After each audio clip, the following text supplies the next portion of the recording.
नमस्कार विद्यार्थियों, तमाम विद्यार्थियों का स्वागत है यूट्यूब चैनल DRR बायोलॉजी।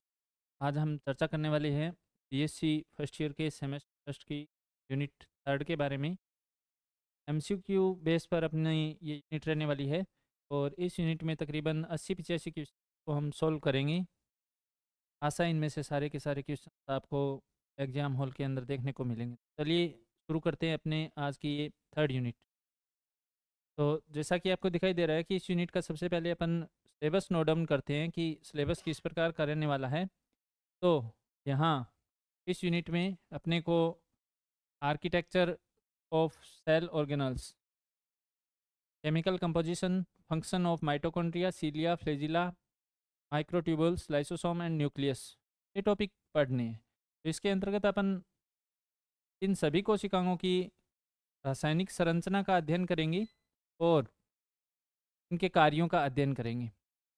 इन पर आधारित अपने आज के MCQ बेस वाले क्वेश्चंस रहने वाले हैं। तो पहला टॉपिक है अपना माइटोकॉन्ड्रिया। माइटोकॉन्ड्रिया, चलिए शुरू करते हैं माइटोकॉन्ड्रिया से संबंधित अपने क्वेश्चंस। पहला क्वेश्चन है अपना, कोशिका का शक्तिग्रह किसे कहा जाता है? कोशिका का शक्तिग्रह सभी विद्यार्थियों को पता है कि पावर हाउस ऑफ सेल किसे कहते हैं। पावर हाउस ऑफ सेल किसे कहा जाता है? माइटोकॉन्ड्रिया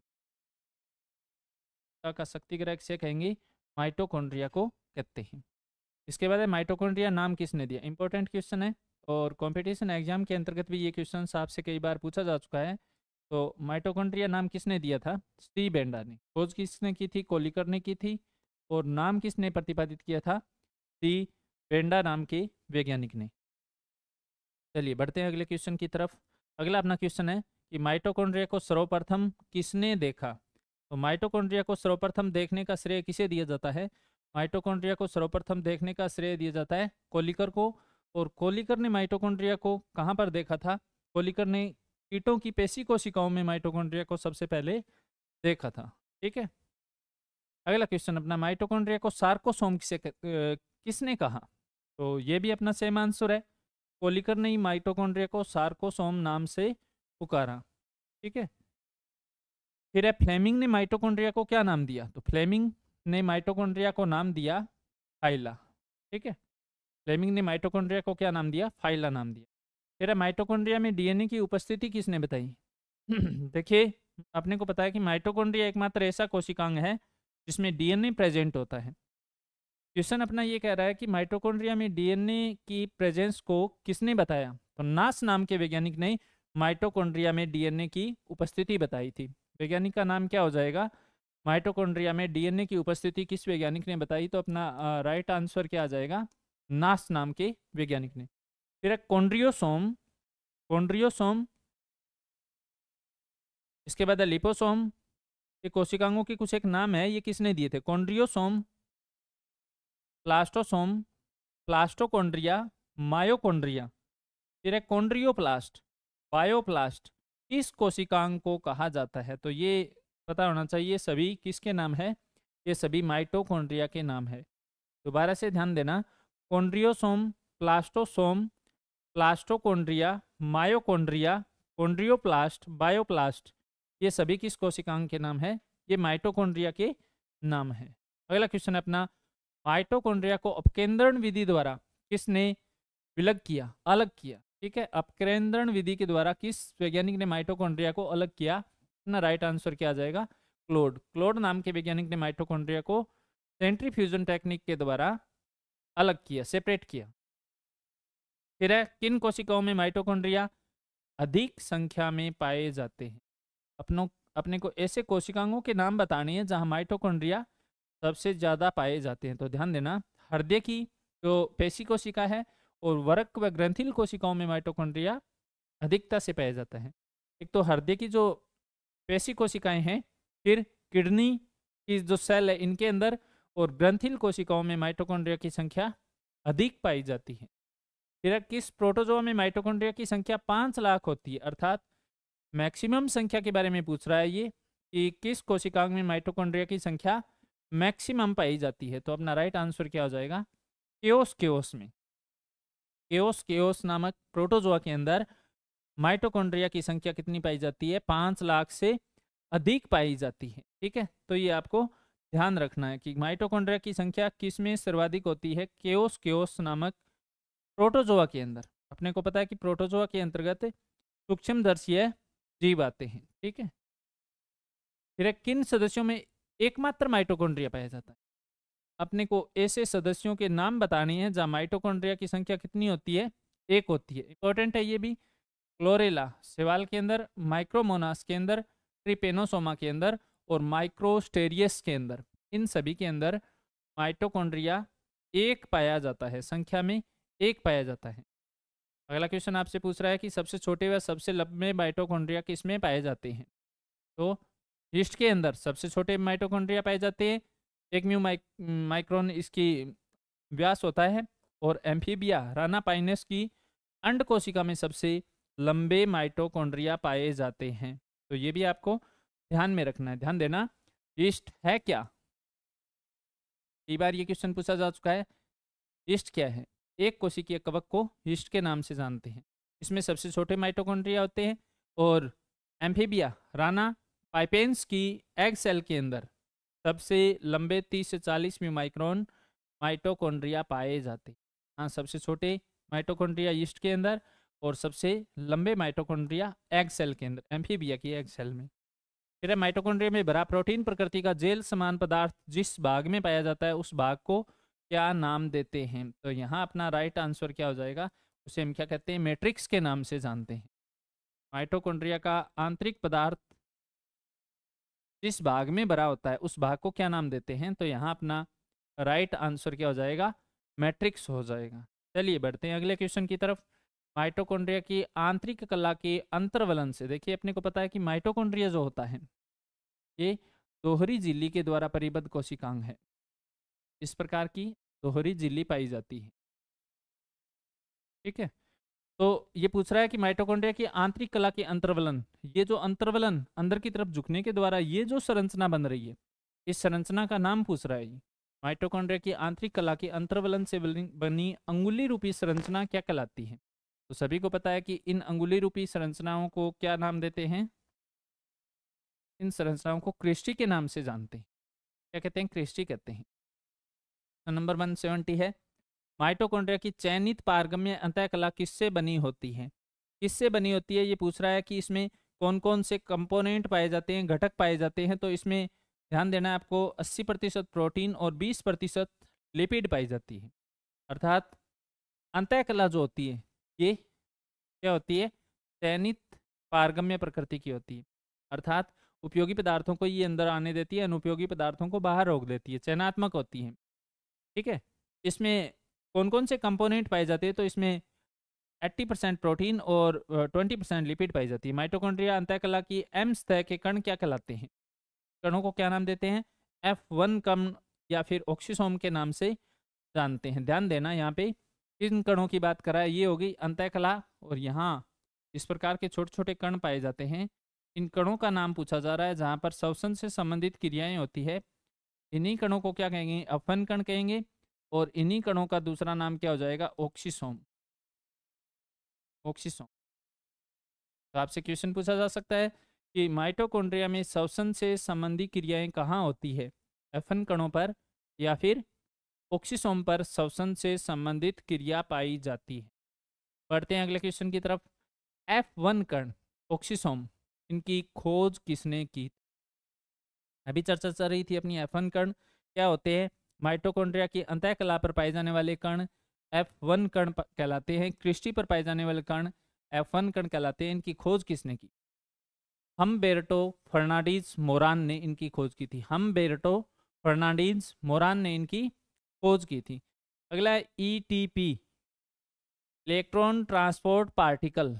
ETP माइटोकॉन्ड्रिया की किस कला पर पाए जाते हैं। तो ये कुछ इस प्रकार के कण होते हैं जो कि ट्रांसपोर्ट के लिए, इलेक्ट्रॉन ट्रांसपोर्ट के लिए काम में लिए जाते हैं। ये किस कला पर पाए जाते हैं, ये माइटोकॉन्ड्रिया की आउटर मेम्ब्रेन पर पाए जाते हैं, बाह्य कला पर पाए जाते हैं। ठीक है, फिर माइटोकॉन्ड्रिया की आंतरिक झिल्ली पर कौन कौन से श्वसन से संबंधित एंजाइम पाए जाते हैं। पहला क्वेश्चन अपना तो ये है कि माइटोकॉन्ड्रिया में श्वसन से संबंधित क्रियाएं कहाँ पाई जाती है। तो माइटोकॉन्ड्रिया में श्वसन से संबंधित क्रिया F1 कणों पर पाई जाती है, अंतःकला पर पाई जाती है, इन श्वसन की क्रिया में भाग लेने वाले एंजाइम कौन कौन से होते हैं? पहला है आपका NADH सक्सिनेट डीहाइड्रोजेनेज, अगला है FAD4 साइटोक्रोम C, फिर है ATP सिंथेटेज ऑक्सीडेज सक्सिनिक डीहाइड्रोजेनेज, फिर है बीटा हाइड्रोक्सी ब्यूटाइरेट डीहाइड्रोजेनेज, और फिर है कार्निटीन वसा अमल एसाइल ट्रांसफेरेज। अच्छे से याद रखना है, आपसे क्वेश्चन में पूछेगा MCQ बेस पर कि माइटोकॉन्ड्रिया की आंतरिक झिल्ली पर पाया जाने वाला श्वसन से संबंधित एंजाइम इनमें से कौन सा है। आपको इन सभी एंजाइमों के नाम ध्यान में रखने हैं। कौन कौन से हो जाएंगे माइटोकॉन्ड्रिया में? श्वसन से संबंधित एंजाइम कौन कौन से हो जाएंगे? NADH succinate dehydrogenase, FAD4 cytochrome C, ATP synthetase oxidase succinic dehydrogenase, beta hydroxy butyrate dehydrogenase और कार्निटीन वसा अमल एसाइल ट्रांसफेरेज। ये एंजाइम आपके आंतरिक कला पर श्वसन से संबंधित क्रियाओं के लिए उत्तरदायी होते हैं। फिर है माइटोकॉन्ड्रिया के आउटर मेम्ब्रेन पर कौन कौन से एंजाइम पाए जाते हैं? तो मोनो एमीन ऑक्सीडेज, वसा अमल को enzyme A ligase, NADH cytochrome C reductase, kynurenine hydroxylase. ये माइटोकॉन्ड्रिया की बाहरी झिल्ली पर पाए जाने वाले एंजाइम होते हैं। बढ़ते हैं अगले क्वेश्चन की तरफ। माइटोकॉन्ड्रिया के बाह्य कक्ष में कौन से एंजाइम पाए जाते हैं? बाहरी कक्ष में कौन से एंजाइम पाए जाते हैं? तो एडिनाइलेट काइनेज और न्यूक्लियोसाइड डाइफास्फोकाइनेज एंजाइम प्रेजेंट रहते हैं। फिर माइटोकॉन्ड्रिया के आंतरिक कक्ष के एंजाइम बताइए। अंदर वाला जो कक्ष है इसके enzyme fumarase, aconitase, citrate synthetase, alpha keto अमल डिहाइड्रोजनेज, बीटा ऑक्सीकारी एंजाइम, फिर है मेलेट डिहाइड्रोजनेज, फिर है एल ग्लूटेमेट डिहाइड्रोजनेज, फिर है आइसोसाइट्रेट डिहाइड्रोजनेज, फिर है न्यूक्लियोटाइड्स, फिर है फास्फोटाइडिक अमल, फिर है साइटिडिल ट्रांसफेरेज। ये एंजाइम माइटोकॉन्ड्रिया के आंतरिक कक्ष में पाए जाते हैं जिसे मैट्रिक्स के नाम से जाना जाता है। बढ़ते हैं अगले क्वेश्चन की तरफ। माइटोकॉन्ड्रिया के प्रोटीन्स की प्रकृति आपको बतानी है। तो इसमें 30% स्ट्रक्चरल प्रोटीन होती है और 70% प्रोटीन किस रूप में पाई जाती है? एंजाइम के रूप में पाई जाती है। ठीक है। माइटोकॉन्ड्रिया के mRNA के प्रकार आपको बताने हैं। mRNA के कौन कौन से प्रकार पाए जाते हैं? 23S, 15S व 4S, 23S, 15S और 4S प्रकार के mRNA माइटोकॉन्ड्रिया में पाए जाते हैं। ये क्वेश्चन आपसे कई बार पूछा जा चुका है कि 4S प्रकार के एंजाइम कहाँ पाए जाते हैं। तो ये आपको ध्यान में रखना है कि 4S प्रकार के एंजाइम कहाँ प्रेजेंट रहते हैं। 4S प्रकार के एंजाइम माइटोकॉन्ड्रिया में प्रेजेंट रहते हैं। माइटोकॉन्ड्रिया में किस प्रकार के राइबोसोम पाए जाते हैं? इंपॉर्टेंट क्वेश्चन है। राइबोसोम अब तक हमने पढ़ा है 2 ही प्रकार के होते हैं, 80S और 70S। 70S राइबोसोम किस में पाए जाते हैं? प्रोकैरियोट्स में। और 80S राइबोसोम किस में पाए जाते हैं? यूकैरियोट्स में पाए जाते हैं। और ध्यान देना, कई बार ये क्वेश्चन आपसे पूछा जा चुका है कि यूकैरियोटिक कोशिकाओं के कोई ऐसे कोशिकांग जिनके अंदर 70S राइबोसोम प्रेजेंट रहते हैं। पहला तो आपका हो जाएगा माइटोकॉन्ड्रिया, और दूसरा हो जाएगा क्लोरोप्लास्ट। आप ध्यान देना, 70S राइबोसोम कहाँ पाए जाते हैं? माइटोकॉन्ड्रिया के अंदर और क्लोरोप्लास्ट के अंदर। और 70S राइबोसोम मूलतः किस में होते हैं? प्रोकैरियोट्स के अंदर। प्रोकैरियोट्स में क्या पाए जाते हैं? बैक्टीरिया पाए जाते हैं। तो बैक्टीरिया के समान ही राइबोसोम किस में प्रेजेंट है? माइटोकॉन्ड्रिया में। तो हम कह सकते हैं कि कौन सा ऐसा कोशिकांग है जिसे जीवाणुओं के समतुल्य कहा जाता है? राइट आंसर अपना कौन सा हो जाएगा? माइटोकॉन्ड्रिया हो जाएगा। ठीक है। 70S राइबोसोम किसमें पाए जाते हैं? क्लोरोप्लास्ट में और माइटोकॉन्ड्रिया में। और बैक्टीरिया के समानता होने के कारण ऐसा माना जाता है, कुछ वैज्ञानिकों का ये मानना है कि बैक्टीरिया ने अपने चारों तरफ लेयर बना ली, मेम्ब्रेन बना ली, और मेम्ब्रेन बनाने के बाद अब वो किस में कन्वर्ट हो गया? माइटोकॉन्ड्रिया में।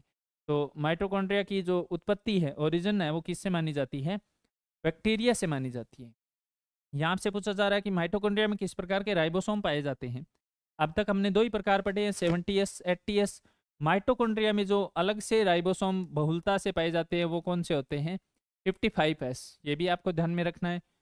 फर्स्ट ग्रेड एग्जाम के अंदर एक क्वेश्चन आपसे पूछा जा चुका है कि 55S प्रकार के राइबोसोम किस में पाए जाते हैं? ये पाए जाते हैं माइटोकॉन्ड्रिया के अंदर। सब यूनिट पूछे तो इसकी कौन सी हो जाएगी, 35S और 25S, 35S और 25S। देखिए कई बार विद्यार्थियों के ये कन्फ्यूजन रहता है कि 55S आगे इनका योग करे तो अपने आएगा 60S 60S, तो फिर ये अधिक क्यों आया। ये ग्रू लाइक स्ट्रक्चर होती है। अपने को पता है कि राइबोसोम जो होते हैं इनमें 2 इकाइयाँ होती है, बड़ी उप इकाई और छोटी उप इकाई। तो ये ग्रू लाइक स्ट्रक्चर होती है इस प्रकार की। एक खांच होती है, इसके खांच के अंदर ये धसे रहते हैं, और जब इस खांच के साथ थोड़े से ये अलग होते हैं, अवसादन जब इनका करते हैं तो ये थोड़े से अलग होते हैं, तो इनके ये योगमान में वृद्धि हो जाती है। एस से यहाँ तात्पर्य श्वेतबर्ग ने इनका अवसादन किया था, तो इनके समान में इस माप के आगे एस के द्वारा इसको डिनोट किया जाता है। अगला अपना सिंपल सा क्वेश्चन है, सेमी ऑटोनॉमस ऑर्गेनल्स अर्ध स्वायत्त अंगक किसे कहते हैं। ऐसे अंगक जो अपने खुद का विकास स्वयं कर सकते हैं, जिनमें खुद के डीएनए की पुनरावृत्ति हो सकती है, इन्हें हम अर्ध स्वायत्त कोशिकांग के नाम से जानते हैं। इनके एग्जाम्पल पूछ रहा है, ये कौन से एग्जाम्पल हो जाएंगे, एक तो माइटोकॉन्ड्रिया हो जाएगा और दूसरा हरित लवक हो जाएगा, क्योंकि इनके अंदर खुद का स्वयं का डीएनए प्रेजेंट रहता है, पाया जाता है। बढ़ते हैं अगले क्वेश्चन की तरफ। क्रेब्स चक्कर सिट्रिक अम्ल चक्र के अंतिम उत्पाद आपको बताने हैं। ध्यान देना, ग्लाइकोलाइसिस साइकिल जो होता है श्वसन से संबंधित, वो आपका पाया जाता है कोशिका द्रव्य में, और क्रेब्स साइकिल जो पाया जाता है माइटोकॉन्ड्रिया के अंदर पाया जाता है। इसके अंतिम उत्पाद पूछे जा रहे हैं। अंतिम उत्पाद कौन से हो जाएंगे, एक तो हो जाएगी आपकी कार्बन डाइऑक्साइड, दूसरा कौन सा हो जाएगा, दूसरा हो जाएगा जल का अणु, तीसरा हो जाएगी एटीपी के रूप में ऊर्जा। और अगर इसका कंपोजिशन पूछे कि इसमें एनर्जी किस रूप में प्राप्त होती है, तो 3 इसमें क्रेब्स साइकिल में NADH के अणु प्राप्त होते हैं, एक आपका FADH2 का अणु प्राप्त होगा और एक ATP का अणु प्राप्त होगा। ठीक है, ये भी आपको ध्यान रखना है। NADH के एक अणु के द्वारा 2 ATP प्राप्त होते हैं और 3 ATP प्राप्त होते हैं, और FADH2 के द्वारा 2 ATP अणु प्राप्त होते हैं। तो यहाँ आपने बात करें ATP अणुओं की, तो ये भी ध्यान देना, ATP अणु कितने प्राप्त हो जाएंगे, 3 NADH के द्वारा 9 ATP अणु प्राप्त हो जाएंगे, एक FADH2 के द्वारा 2 ATP अणु प्राप्त हो जाएंगे, और डायरेक्ट प्रत्यक्ष रूप में 1 ATP अणु प्राप्त हो रहा है।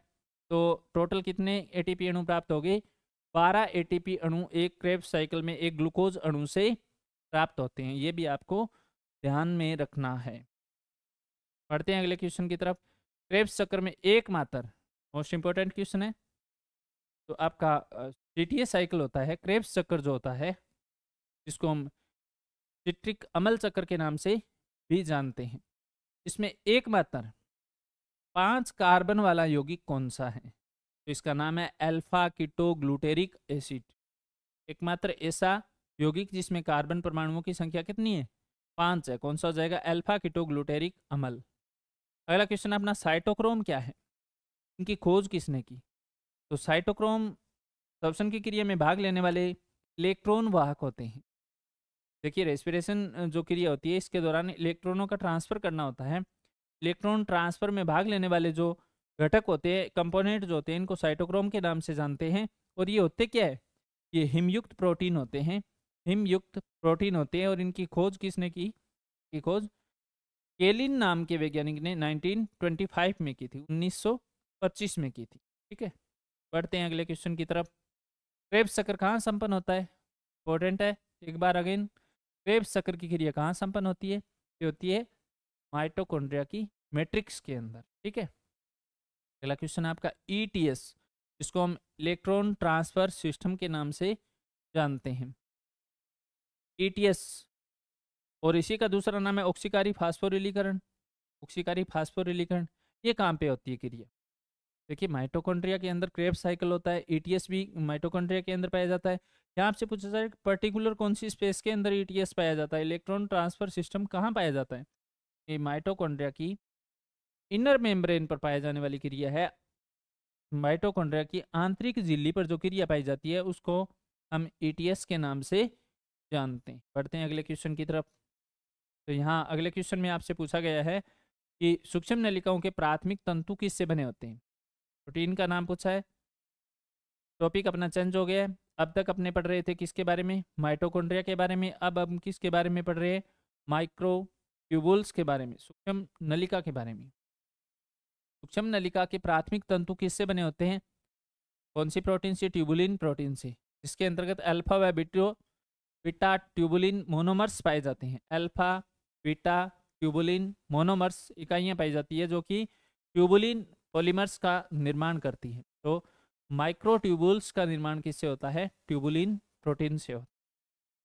फिर है कोशिका प्लेट का निर्माण, कोशिका की आकृति बनाए रखने, कोशिका को मजबूती प्रदान करने, कोशिका के कंकाल का निर्माण करने में कौन सी संरचनाएं सहायक होती हैं?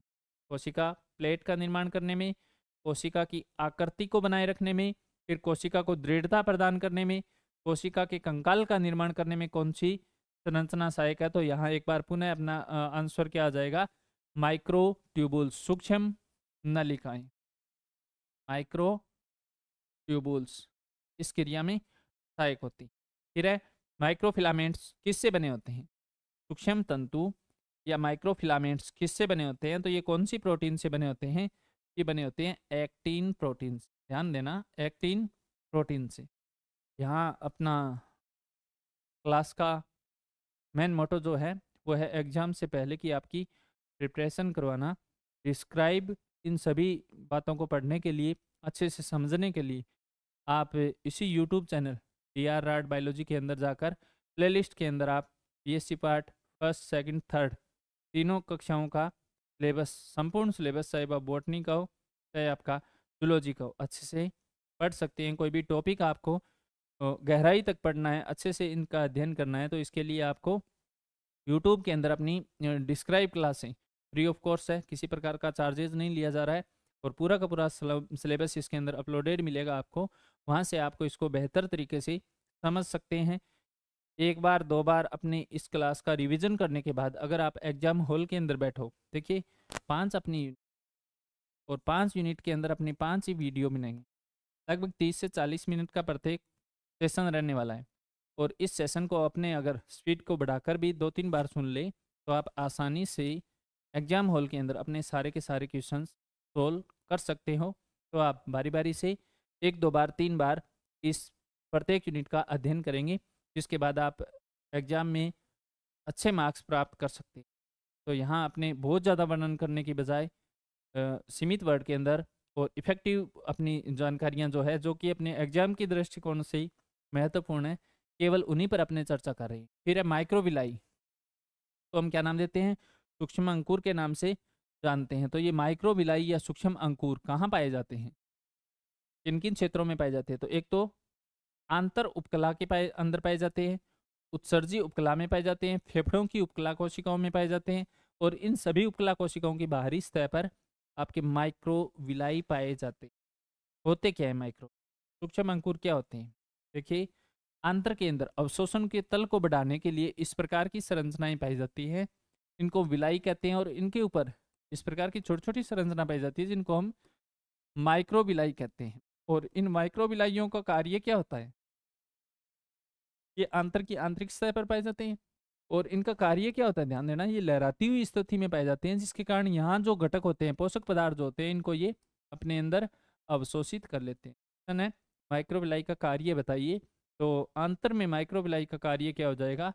अवशोषण की सतह को बढ़ाना। ठीक है, तो ये यहाँ पे माइक्रोविलाई पाए जाते हैं। फिर कोशिका कला का सतह क्षेत्रफल बढ़ाने में सहायक संरचना कौन सी है? अभी बताया आपको, माइक्रोविलाई या सूक्ष्म अंकुर है। अगला क्वेश्चन है अपना, पक्षमाभ व कसाब में किस प्रकार की गति पाई जाती है? क्वेश्चन आपसे पूछ रहा है कि पक्षमाभ और कसाब में किस प्रकार की गति पाई जाती है। टॉपिक अपना है सीलिया और फ्लैजिला। तो यहाँ ध्यान देना आप, सीलिया और फ्लैजिला। तो पक्षमाभ की बात करें, किसमें पाए जाते हैं ये पक्षमाभ? किसमें पाए जाते हैं? पैरामीशियम के अंदर पाए जाते हैं, पूरी सतह पर पाए जाते हैं। इनकी संख्या, पैरामीशियम की संरचना किस प्रकार की होती है? ध्यान देना, पैरामीशियम की संरचना आपकी किस प्रकार की होगी? पैरामीशियम की बात करें तो जल के अंदर पाया जाने वाला जलीय जीव है, सूक्ष्म जीव है। इसकी संरचना होती है जुत्ती के आकार की संरचना पैरामीशियम में पाई जाती है और इसकी पूरी सतह के ऊपर क्या पाए जाते हैं? पक्षमाभ पाए जाते हैं। ठीक है, युगलिना की बात करें तो युगलिना के अंदर कौन सी संरचना पाई जाती है? युगलिना के अंदर पाई जाती है कसाब। कसाब की लंबाई अधिक होती है। पैरामीशियम के अंदर पाए जाने वाले पक्षमाभ की लंबाई कम होती है। ये संख्या में कम होते हैं, पक्षमाभ संख्या में अधिक पाए जाते हैं। तो यहाँ पूछा जा रहा है कि पक्षमाभ व कसाब इनके अंदर किस प्रकार की गति पाई जाती है। तो पक्षमाभ की बात करें तो इसमें तो समन्वित तालबद्ध गति पाई जाती है। और ये क्या है? एकल है। एकल में स्ट्रोक पाए जाएंगे। इसमें पाई जाती है एकल स्पंदन गति। स्ट्रोक करेंगे, जल को पीछे की तरफ धकेलेंगे, जिसके कारण जीव आगे की तरफ बढ़ना प्रारंभ कर देता है। ठीक है, तो फ्लैजिला में तो किस प्रकार की गति है? समन्वित तालबद्ध एक साथ लयबद्ध गति पाई जाती है। और कसाब में किस प्रकार की गति पाई जाती है? कसाब में पाई जाती है किस प्रकार की गति है? एकल स्पंदन गति। फिर है पक्षमाभ व कसाब के आधार भाग में पाई जाने वाली कणिका रूपी संरचना क्या कहलाती है? तो इसका नाम क्या है? काइनेटोसोम या ब्लिफेरोप्लास्ट के नाम से हम जानते हैं। तो ये कसाब और पक्षमाभ का निर्माण करने वाली जो संरचना है, इसी का नाम क्या है? काइनेटोसोम और ब्लिफेरोप्लास्ट है। और इसकी इंटरनल स्ट्रक्चर को पूछे तो इंटरनल स्ट्रक्चर में इसमें 9+0 व्यवस्था पाई जाती है।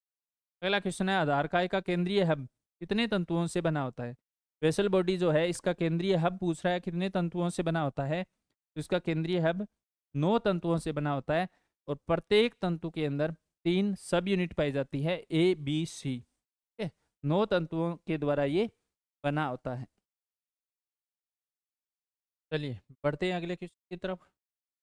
अगला अपना क्वेश्चन, पैरामीशियम की गति में सहायक संरचना कौन सी? दोबारा से आपसे वही लिया कि पैरामीशियम की गति में कौन सी क्या आपके नाम पैरामीशियम सहायक है? युग गति में सहायक है, तो दोबारा से आपका आंसर फ्लैजिला।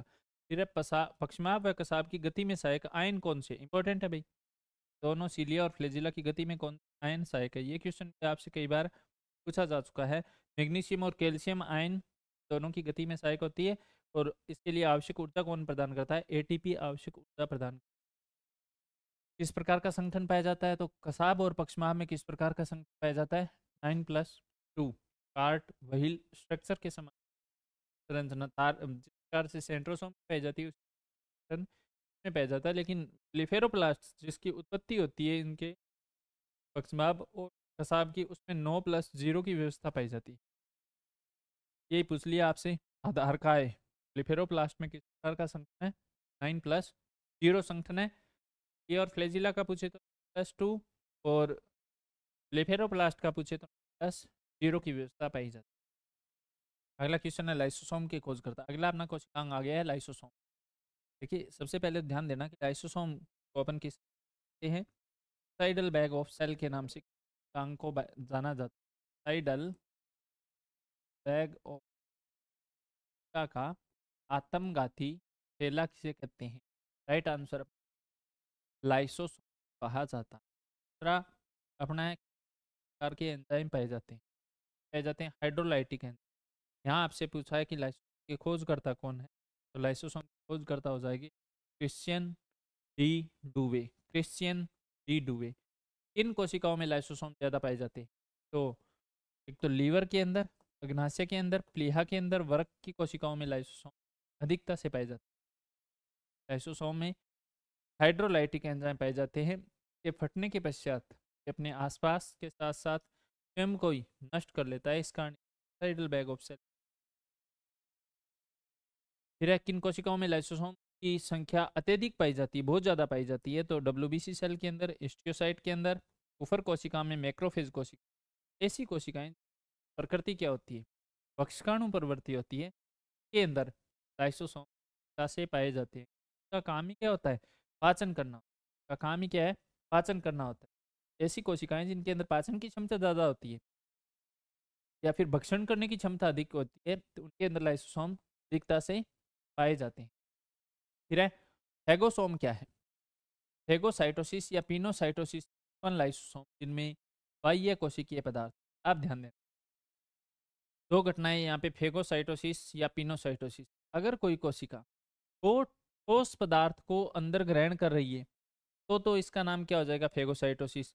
और अगर कोई कोशिका तरल पदार्थ को सेल ईटिंग के नाम से अंदर ग्रहण कर रही है तो इसे हम क्या कहते हैं? पिनोसाइटोसिस। अब लाइसोसोम क्या होता है?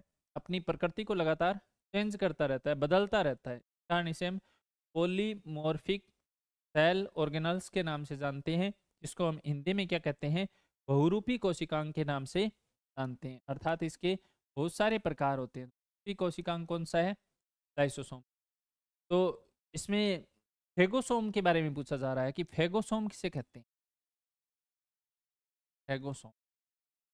तो फेगोसाइटोसिस या पिनोसाइटोसिस से उत्पन्न लाइसोसोम। एक लाइसोसोम अपने अंदर पदार्थ ग्रहण कर लिया, अगर वो पदार्थ ग्रहण किया जाने वाला ठोस है, ठोस पदार्थ है, तब तो फेगोसाइटोसिस होगी। अगर ग्रहण किया जाने वाला पदार्थ तरल है तो इस क्रिया का नाम पिनोसाइटोसिस हो गया। किसी भी विधि के द्वारा लाइसोसोम ने अपने अंदर कोई बाह्य कोशिकीय पदार्थ ग्रहण कर लिया तो इस संरचना का नाम ही क्या हो जाएगा? फेगोसोम। अर्थात अगर फेगोसाइटोसिस या पिनोसाइटोसिस क्रिया से उत्पन्न लाइसोसोम में कोशिका से बाहर के पदार्थ अंदर होते हैं, इस संपूर्ण संरचना का नाम फेगोसोम हो जाएगा। फिर है रेजिड्यूल बॉडीज के नाम से किसे जानते हैं? रेजिड्यूल बॉडीज, अवशेषी काय किसे कहते हैं? द्वितीयक लाइसोसोम में पाचन क्रिया के बाद शेष बचा पदार्थ क्या कहलाता है? रेजिड्यूल बॉडी कहलाती है। देखिए लाइसोसोम में अपने को पता है हाइड्रोलाइटिक एंजाइम है, वो क्या करेंगे? पाचन करेंगे। पाचन के बाद भी कुछ पदार्थ अपशिष्ट पदार्थ के रूप में शेष बच जाते हैं और इन्हीं पदार्थों को अपन क्या नाम दे देंगे? Residual body. ऐसा माना जाता है कि इसी रेजिड्यूल बॉडी या अपशिष्ट पदार्थ की संख्या लगातार बढ़ने के कारण व्यक्ति को बीमारियां लगती है, रोग होते हैं, डिजीज होती है, आयु लगातार कम होती चली जाती है। ठीक है, तो अवशिष्ट काय क्या है? पाचन के पश्चात बचे अपशिष्ट पदार्थ किसमें? लाइसोसोम। फिर है ऑटोलाइसिस का उदाहरण देना है आप, ऑटोलाइसिस का उदाहरण देना है, स्वलयन का उदाहरण देना है। अपने को पता है लाइसोसोम में पाचक एंजाइम पाए जाते हैं और वो पाचन की क्रिया के द्वारा एक घटकों को क्या कर देंगे? समाप्त कर देंगे। तो यहाँ आपसे पूछा जा रहा है कि स्वलयन ऑटोलाइसिस का एग्जाम्पल, तो मेंढक के टेडपोल में कायांतरण के दौरान पुनः अवशोषण और कुछ रोगों के दौरान मृत कोशिकाओं को देह से हटाने के दौरान। देखिए मेंढक का जो लार्वा होता है का नाम क्या है? टेडपोल है। आपने देखा होगा कि टेडपोल की जो संरचना पाई जाती है, इस टेडपोल की संरचना में पूंछ के समान संरचना आपको स्पष्ट दिखाई देती है और धीरे धीरे लाइसोसोम की क्रिया के कारण वो पूंछ विलुप्त हो जाती है और ये टेडपोल लार्वा किसमें कायांतरित हो जाता है? मेंढक में कायांतरित। ठीक है, तो यहाँ ये किसका एग्जाम्पल है? ऑटोलाइसिस क्रिया का उदाहरण है, स्वलयन का उदाहरण है। फिर लाइसोसोम के एंजाइम किस पीएच मान पर सर्वाधिक क्रिया करेंगे? 4 से 5 पीएच मान पर सबसे ज़्यादा क्रिया करेंगे। और आपको ये भी पता है कि अगर पीएच मान 7 से कम है तो विलियन एसिडिक है, अम्लीय है। 7 से ज़्यादा है तो विलियन कैसा हो जाएगा? बेसिक हो जाएगा, क्षारीय हो जाएगा। ठीक है, तो ये किस पीएच मान पर काम करेंगे? अम्लीय पीएच मान पर लाइसोसोम के एंजाइम काम करते हैं, ये भी ध्यान दें। कोशिका के आत्मघाती थैले सुसाइडल बैग ऑफ सेल के नाम से कहते हैं, तो पहले ही पढ़ चुके हैं अपन, लाइसोसोम को सुसाइडल बैग ऑफ सेल के नाम से जाना जाता है। अगला अपना क्वेश्चन है, नोविकोफ के अनुसार लाइसोसोम किससे उत्पन्न होता है? तो ये किससे उत्पन्न होता है? आर ई आर, हम पढ़ा ई आर। और ई आर कितने प्रकार की होती है? ई आर एंडोप्लाज्मिक रेटिकुलम प्रदवी जालिका 2 प्रकार की होती है। आर ई आर, दूसरा हो गया एस ई आर। तो हम क्या कह देंगे? रफ एंडोप्लाज्मिक रेटिकुलम, खुरदरी अंतःप्रदेवी जालिका, इसे हम स्मूथ कह देंगे, कह देंगे।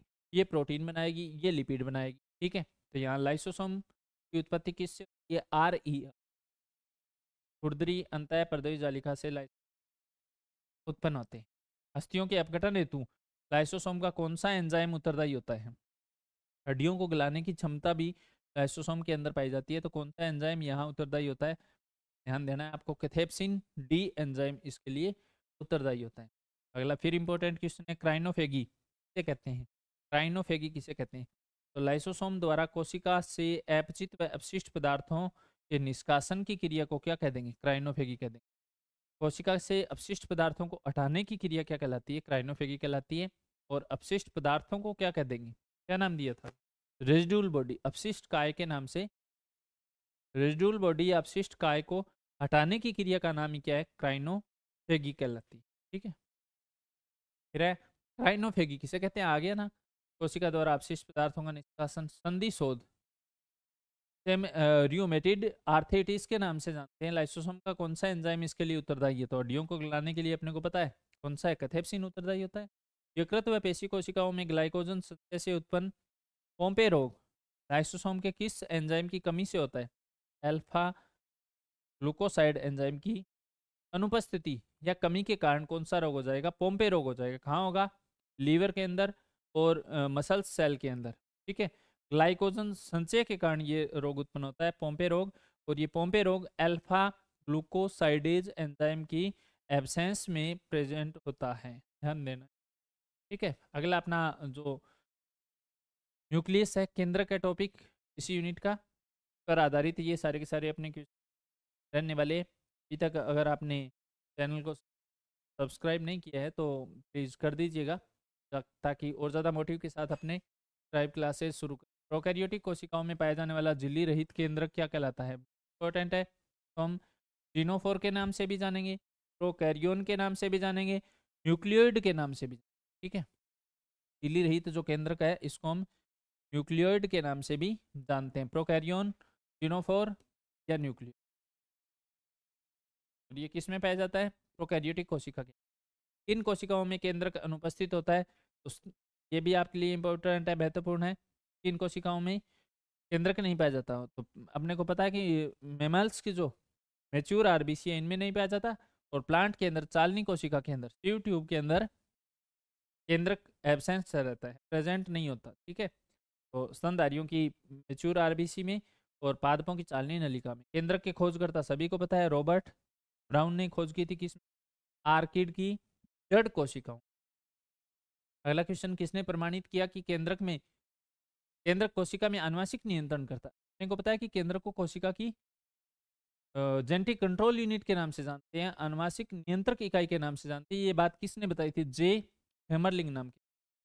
इस कोशिका में दो केंद्रक पाए जाते हैं, तो पैरामीशियम में प्रोफोन्यूक्लियस कायिक केंद्रक होता है, और लघु केंद्रक जो पाया जाता है वो जनन से ठीक है, प्रोफोन्यूक्लियस तो कायिक कोशिका कायिक क्रियाओं से संबंधित होता है, छोटा जो केंद्रक होता है वो जनन से संबंधित होता है। बहुकेंद्रकीय पॉलीन्यूक्लिएट कोशिका के एग्जाम्पल आपसे पूछ रहा है, कौन कोशिकाओं में दो से अधिक केंद्रक पाए जाते हैं? तो रेखित पेशी कोशिका में, एस्केरीज की उपकला कोशिका में, अस्थि मज्जा कोशिका में एक से अधिक केंद्रक पाए जाते हैं। बहुकेंद्रकीय कोशिकाएं क्या कहलाती है? पोटेनेसियमी या सैं कोशिकाएं, सिनोसाइट सेल के नाम से इनको जाना जाता है। फिर केंद्रक द्रव्य सूचकांक न्यूक्लियोप्लाज्मिक इंडेक्स किसने दिया? इसका सूत्र आपको बताना है। सबसे पहले तो है क्या ये?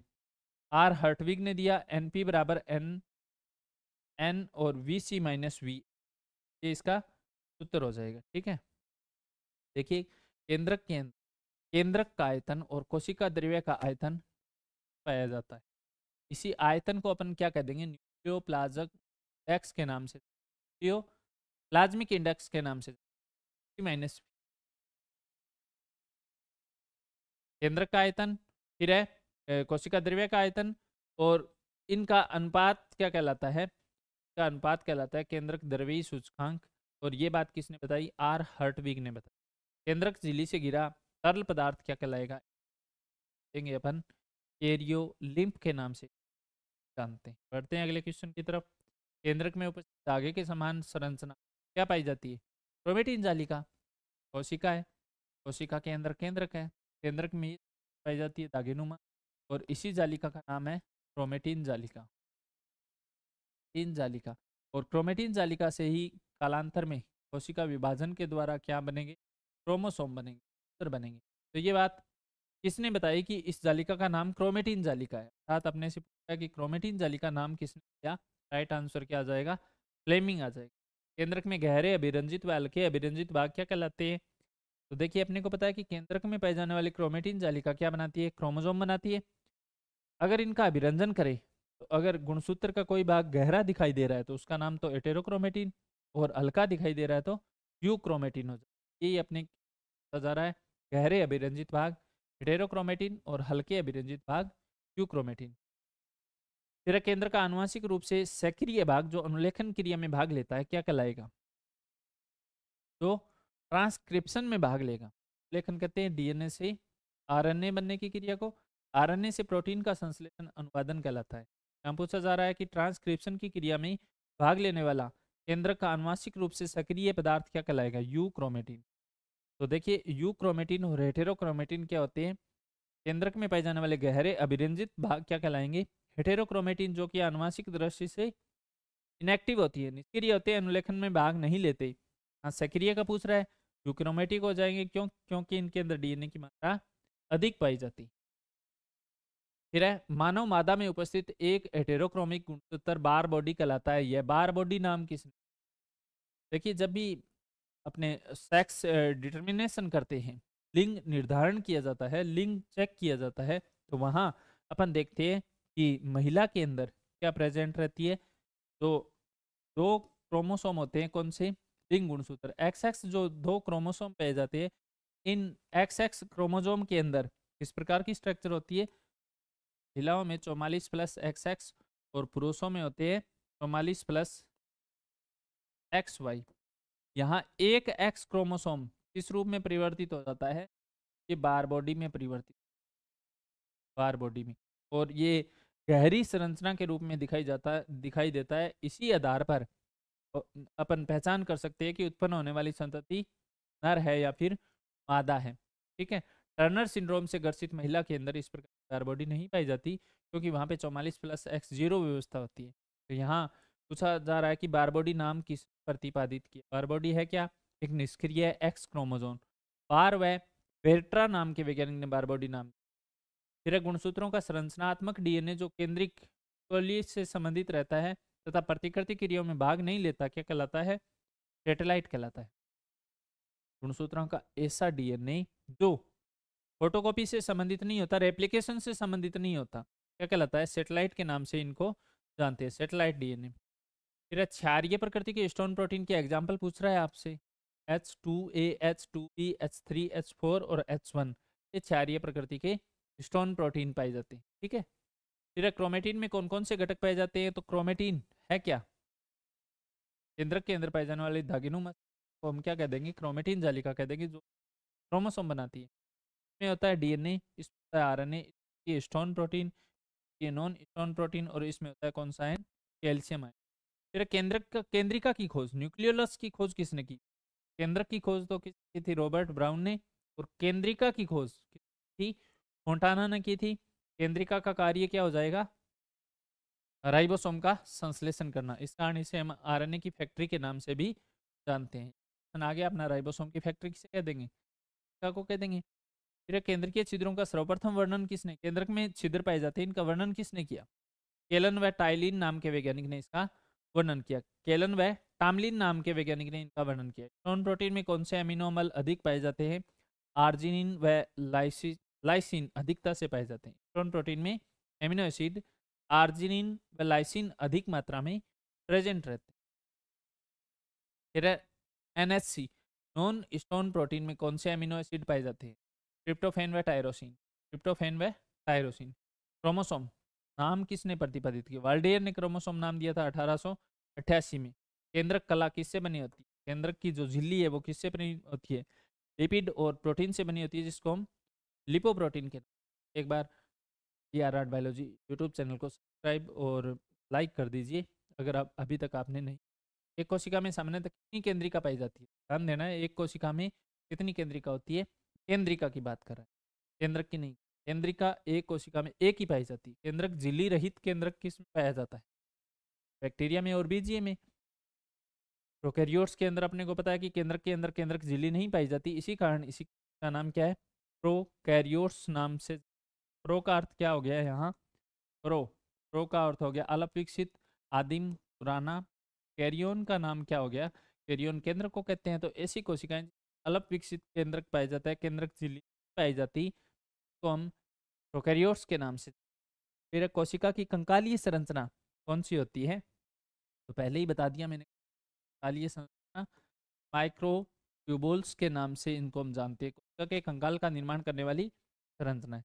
फिर माइक्रोट्यूबुल्स की खोज किसने की? तो डी रॉबर्टीज व फ्रांचीज। डी रॉबर्टीज वह फ्रांसी नाम के वैज्ञानिकों ने सूक्ष्म नलिकाओं की खोज की, माइक्रो ट्यूबुल्स की खोज की। और सूक्ष्म नलिका नाम किसने दिया? तो स्लाटर बैक ने का नाम दिया, स्लाटर बैक ने। ये थे अपने यूनिट थर्ड जो कि बीएससी के सेम फर्स्ट की जूलॉजी की सेकंड बुक के सेम फर्स्ट जूलॉजी का अपना सेकंड पार्ट था। और इसकी यूनिट नंबर थर्ड के 80-85 क्वेश्चन सॉल्व किए।